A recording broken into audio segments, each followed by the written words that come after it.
So I'm in the process, guys, of working up a hand load for this season's elk hunt, and I thought I'd bring you guys along and show you kind of what I've been doing to develop a load, and also kind of just, this is like a reloading intro video just to show you the steps of the process. What I've decided this year to go with is the 165 grain boat tail soft points from Hornady. These are the interlock rounds. This is what it looks like right here. It's a pretty decently slick bullet with a ballistic coefficient of about 0.435, so pretty decent. It's by no means the slickest bullet out there. You know, a really good comparison bullet would be the 168 grain AMAX. You can see how that's a bit more slick. The other round that I do have is a 165 grain Hornady SST round, and so you can see that that's a little bit slicker bullet as well. But I decided to go with the soft point interlock for elk, mainly because this is a little bit tougher bullet than the SST, and I want to be able to ensure that I have enough carry through and momentum and retained weight to punch the elk. So anyway, guys, we're going to go ahead and take you through the process of hand loading these. I'm working up, like I said, I'm working up a load. So we're going to be doing various different powder loads today, and then I'm going to take them to the range and actually see how well they perform and check our pressures and do those kind of things. And that'll probably be a separate video from this one. So let's go ahead and show you the steps. Just a couple things before we begin. You know, this is really not meant to be a full, complete tutorial. It's just more or less just a quick step-by-step showing you guys some of the steps that I go through when I reload my rifle rounds. And, you know, always make sure that you consult your manual. You know, make sure that your loads are correct, all your measurements are correct before you do this, because this can be a dangerous thing for both your rifle and yourself.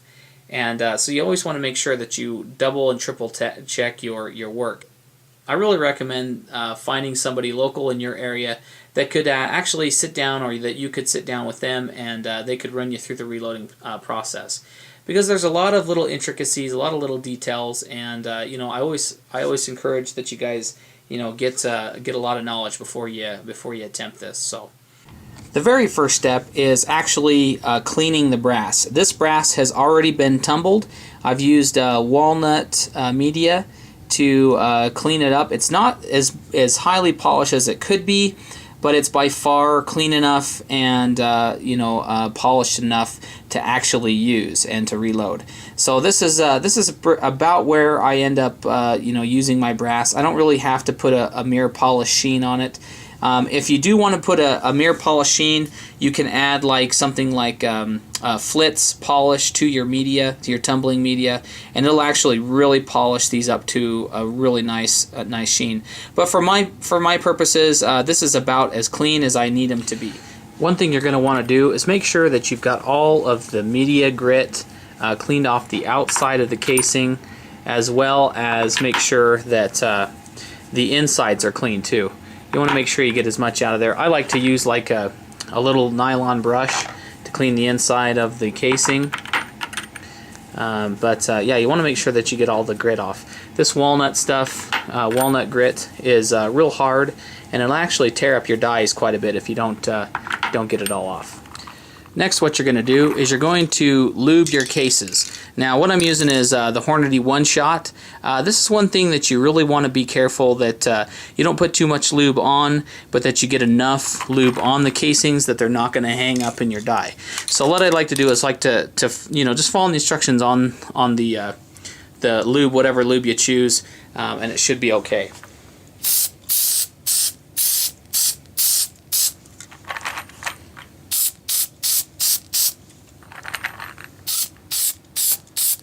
The next step in the process is actually to resize and deprime or decap the casings. What we're going to be doing, this is my Redding 308 die. This is actually going to punch out the primer as well as full length size resize the brass. So we're going to go ahead and do that now. It's always good to use a really clean workspace. As you can see, mine isn't the most clean, but it is nice to maintain a properly clean workspace so that you're not mixing things up. Just be careful. what we're going to do now is we're going to resize and deprime our casing. So the first things first, what we do is put our casing in there. I haven't cinched my die all the way down yet because I just want to make sure of where I'm actually positioned. We're going to go ahead and drop it down just a little bit and see where on it is. We're going to tighten it down the rest of the way because I'm pretty sure that we're where we need to be.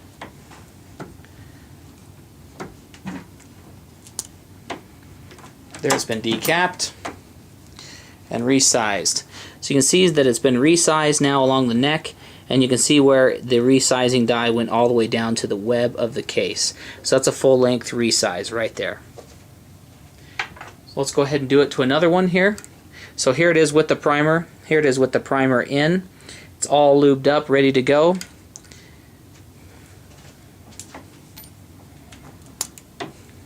Primer pops out. And there it is, another resized brass. And what I do with every step is I turn them upside down, or opposite of the orientation that the rest of them are on, so that I know which ones I've actually done, just to keep myself organized. Okay, now once they've all been resized, what you want to do is you want to go through and thoroughly wipe off all the excess lube. Okay, some people actually retumble after they've done this process. I don't find it really to be necessary. This one-shot lube goes on really thin and comes off without any mess. So for the most part, I don't feel that it's a necessary steps. But I go through and make sure that all the lube's off on the outside of the casing.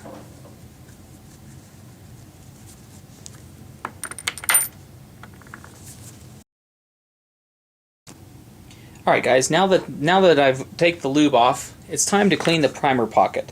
So here's the primer pocket. You can see all the carbon residue left over from the primer. What I use to clean it is this Lee primer pocket cleaner. And what you can do is you can just go in there and you just kind of give it a couple twists, and it helps clean it out. Okay, and as you can see, it's a little bit cleaner in there afterwards. But what I like to do is, because I'm OCD, I like to take an extra step, put it underneath this cotton, just this t-shirt, and I just like to give it another couple little twists. And that just kind of gives it a little bit extra cleaning in that primer pocket. So it's just a little bit cleaner. So again, do the pocket bare, shake it out, and I like to put it on underneath the t-shirt and just kind of work it again, just to kind of wipe the other little bits out. You can also use just a flathead, real sharp flathead screwdriver if you don't have one of these Lee primer pocket cleaners. I think this was like $3 at like a local sporting goods store. Nothing real expensive. Okay, so the primer pockets have been cleaned. As you can see, they're quite a bit cleaner. But on the other side of this of the flash hole, which right here in the primer pocket, there's a little burr on the inside, and that's from actually the production of the brass. And because these are once fired but never been reloaded, what I'm going to do is I'm actually going to deburr the inside of the flash hole. So I just find the little spot, and you can see that the head of that deburring tool goes down inside, and this is just a Lyman's deburring, internal flash hole deburrer. And as you work it, you'll actually feel that burr come off on the inside, and it cleans it right out. It deburrs it real nice. So I just go through and deburr the inside of each one of these shells. What it does is it actually just gives the flash or the ignition from the primer a little bit more consistency, so that, as you can see, look at the, this one had a lot, you can see right there on my finger, this one had a lot of, had quite a heavy burr, and so you can see some of the brass that came off the inside of that casing. And then what you have left over is a consistent flash hole.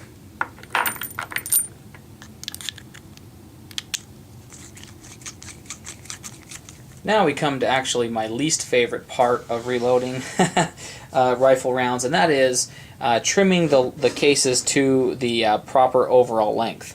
Now the case trim length should be right about 2.005, and as you can see, this one is about 2.011. And so what we're going to do is we're actually going to trim it down just a bit. So we've got our Lyman trimmer here. Going to pop it in, and we're going to go ahead and trim this brass. So this is actually my least favorite part, mainly because it's kind of laborious. You have to measure, trim, measure, kind of the pain in the neck. So there it is, guys. 2.005. That is the perfect trim length right there. So now we have a perfectly trimmed piece of brass. Okay, now that my least favorite part's over with, it's time now. That case trimming actually produces a burr on the outside of the casing. So what you need to do is you need to get you a deburring tool, and you need to actually go through and deburr the neck of that case, so that you don't shave the bullet. It also it might not chamber in your gun if it has a burr on it. So you need to deburr the casing here, and that's done just with a deburring tool. You can also get bits for your drill that'll actually deburr a little easier for you, and it makes it a little bit more consistent as well. I don't know if you can see that, but if on the one on the right has a slight burr to the outside of it, and the one on the left has been deburred, if you can tell the difference, this one is actually quite smooth now. Okay, now that the brass has all been deburred, it's time to give it another internal cleaning.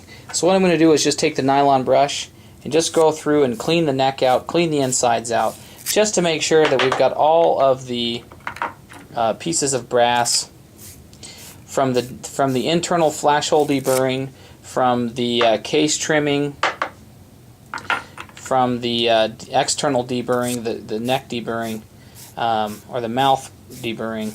We want to make sure that we get all of the stray pieces of brass and whatnot out of the case.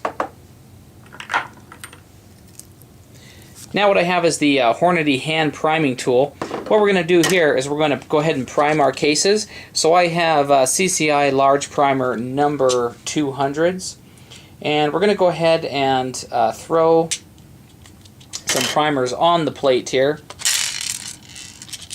Okay, and then what we're going to do is just give it a shake, and they will orient themselves on this plate. Okay, just like that. Just giving it a shake, it'll do that. We're going to go ahead and put our lid on this.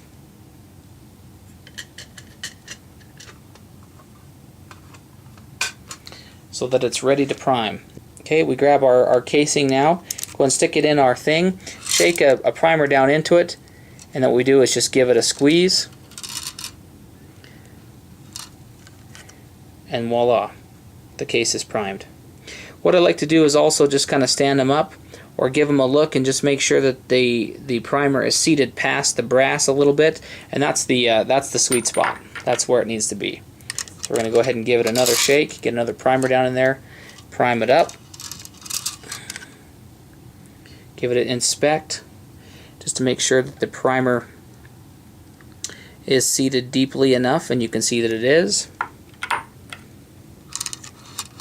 And we're priming away.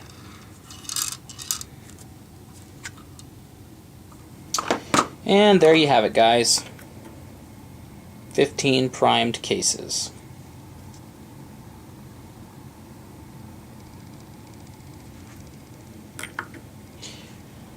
Now from here we go on to putting our powder charge in. Okay, the powder charge, guys, is where you want to have absolutely perfect attention to what you're doing. This is where you may or may not kill yourself. Okay, this is the most dangerous part of hand loading, and so what we're going to be going and doing is we're going to be setting up our powder charge here. Okay, so the first things first, I'm going to go ahead and give it a scoop. What I'm going to be doing is actually doing 44.1 grains. I'm actually going to do my first load as 44.1 grains. So that was kind of funny. 44.1. That's awesome. So cool. Go ahead and put my funnel on there, and I'm going to go ahead and dump my powder in. Okay. There's what it looks like. 44.1 grains. Now, let's see if we can do that again, shall we? We're going to load up 3 rounds of 44.1 grains.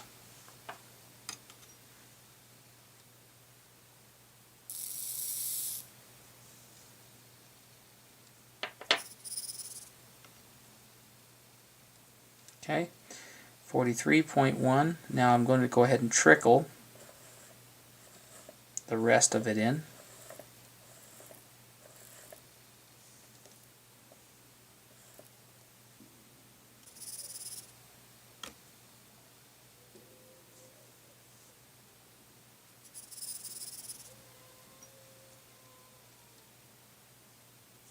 Perfect.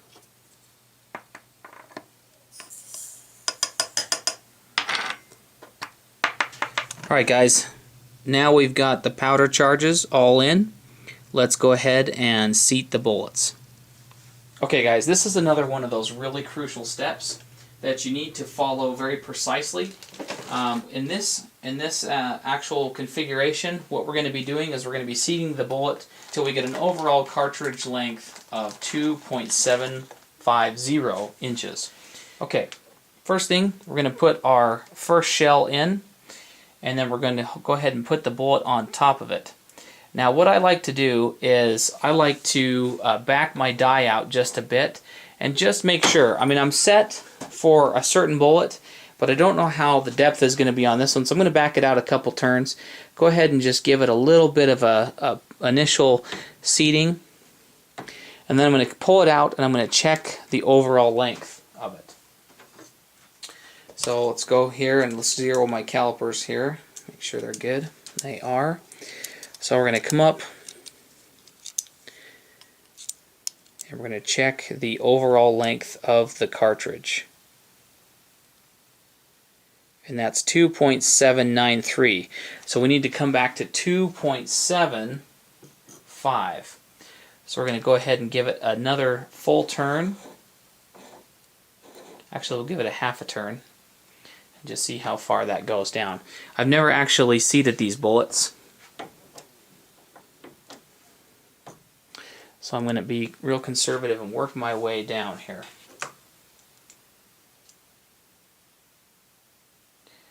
And that is 2.758. So we're going to give it another little bit of a twist and seat it the rest of the way down.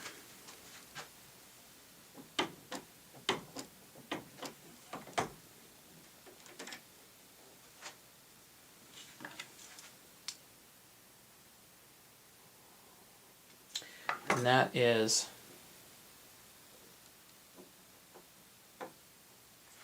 2.750. Now what I went ahead and did is I put my locking ring all the way down, so it's now locked in place. So we should be able to be real consistent with our seating depths now. Grab another round. And this one we should just be able to go ahead and seat.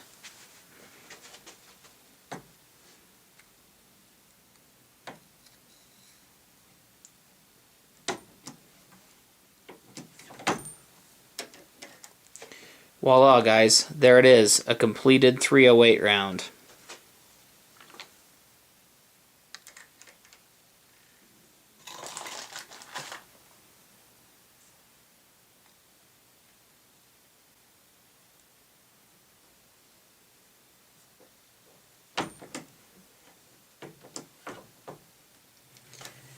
Alright guys, there you go. 15 rounds of loaded 308. What we're going to be doing, this is a progressive load, so we started off with 44.1, 44.2, 3, 4, and 5, so 44.5. So we're going to go ahead and shoot a group with each one of these, and then we're going to check for pressure signs as well, and see which load the rifle likes the best. So stay tuned, we're going to have some results from that. what I have is the Rock River Elite Operator 2. Why I purchased this gun in the beginning, I bought it a couple months ago. The reason why I got it was I wanted to do like a higher end AR-15 build. Okay, so I was going to take this gun and I was going to put some improvements on it, and then I was going to, you know, just kind of customize it a bit to me and turn it into more like, I was going to put a scope on it and turn it into a little bit more of a long range shooting gun. Now, people are going to argue that it's